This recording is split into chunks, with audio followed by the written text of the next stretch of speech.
Welcome to part 3 of the Digital Dive Vehicles GASP tutorial series. In this tutorial, we'll make your character interact directly with the vehicles, fully animated and properly attached to the selected seat. No proxies, no fake meshes. You'll also get ragdoll physics and full support for passengers. Let's do this. First thing we need to do is add Digital Dive's main character functionality to the game animation sample character.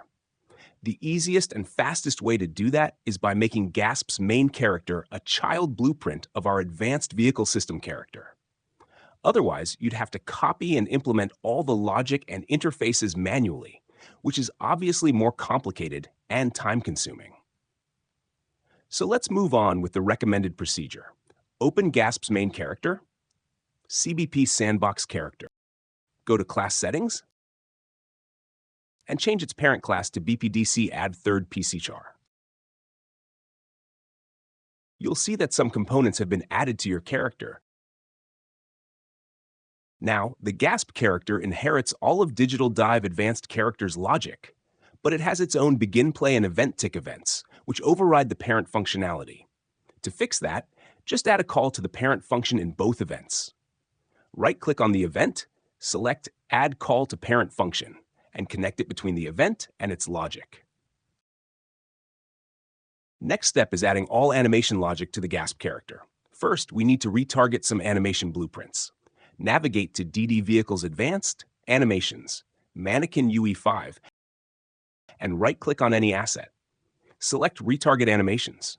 In the Retarget Animations editor, select your target mesh. In this case, you can use the UEFN mannequin. And now, scroll down to the animation blueprints. Let's start with ABP 3rd P Advanced. Select Export Animations. Then, choose an appropriate folder. For example, you can create a new one in Characters UEFN Mannequin Animations. You can also add a suffix to these animations to make them easier to manage in the future.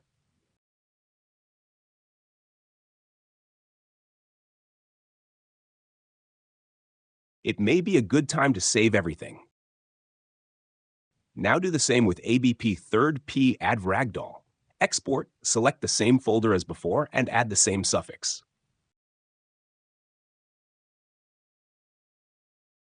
And one more time with ABP 3rd P Objects.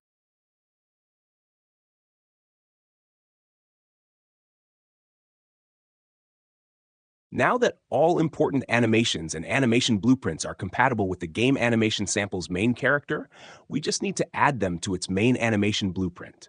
To keep things simple, we'll copy the entire structure from a template. Navigate to DD Vehicles Advanced, Animations, Mannequin UE5, and open ABP Mani DDV. Also, open GASP's main animation blueprint located in the Blueprints folder. With these two assets open, let's copy some elements from Digital Dive's blueprint to the GASP one. Open ABP Mani DDV, go to the event graph, select all the yellow comment blocks, copy them. Then go back to GASP's event graph and paste. Connect them to initialize animation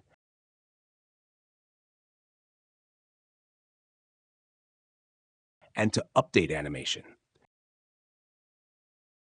Game Animation Sample's animation blueprint has a branch with two outputs in the update animation sequence.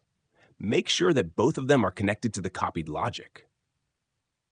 If you compile now, you'll see a bunch of errors. That's because some variables are missing. Just right-click on each one and select Create Variable.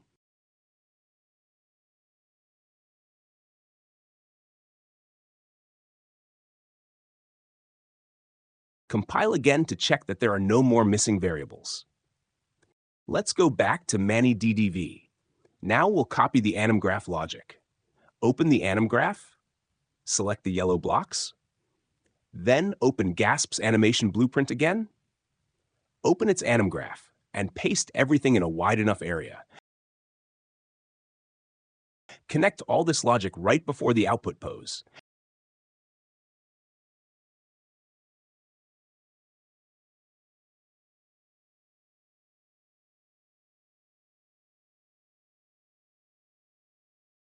And again, if you compile, you'll get new errors from missing variables. Just repeat the previous process. Right-click on each missing variable and create it.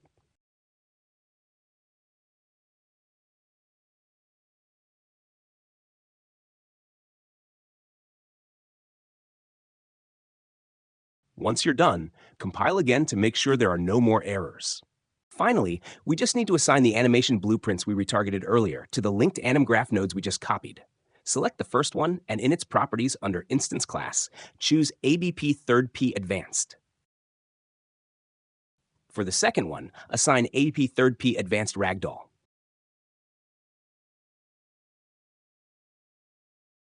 And for the last one, assign ABP 3rd Advanced Objects.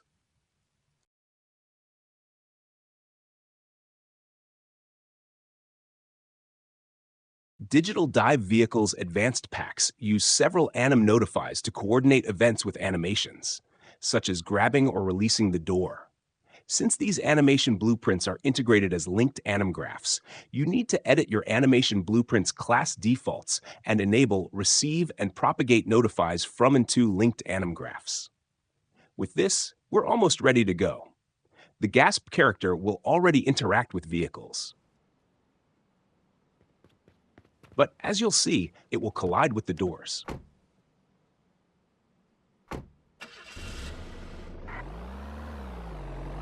For some reason, this setting hasn't been inherited from the parent class. So we need to open the main character.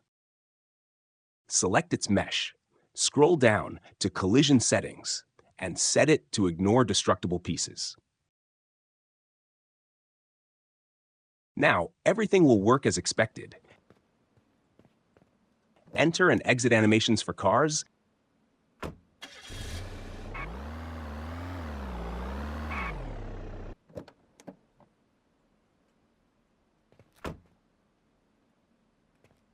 and mount and dismount animations for bikes.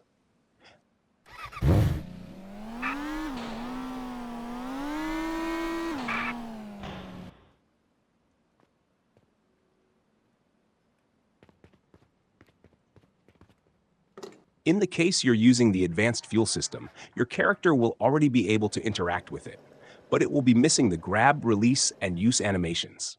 To fix this, you need to copy one last thing from our template animation blueprint. So open your main animation blueprint again, and also open ABP Mani DDV. First, in the GASP animation blueprint, go to Class Settings and implement BP Interface Objects.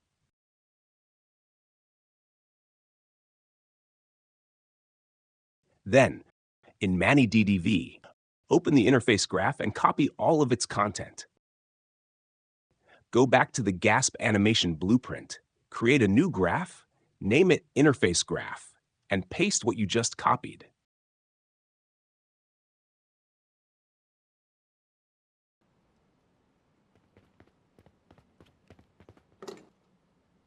That would be enough for any regular project. But Game Animation Sample has some advanced methods to control its character movement. Fortunately, the GASP animation blueprint includes a couple of functions that make this very easy to fix. Let's start by adding some GASP-specific logic at the end of the update animation sequence in the event graph. First of all, we need to get a reference to the sandbox character and set its input state. Split the struct. Now, get a reference to the isUsing Boolean variable, negate its value, and connect it to wants to strafe. Finally, hook it up to the rest of the logic. Now, open the getOffsetRootRotationMode function from the GASP animation blueprint and add isUsing as a new condition to the branch. That means if the slot is active or isUsing is true, the resulting rotation mode will be release. That's it. With those two additions, our advanced object interactions will work perfectly with the Game Animation Sample project. Your GASP characters are now fully integrated with cars, bikes, and the advanced fuel system, bringing both systems together in one seamless experience. But before you call it done, check out the next and final video of this series for a set of quick tips that will take your integration from good to perfect.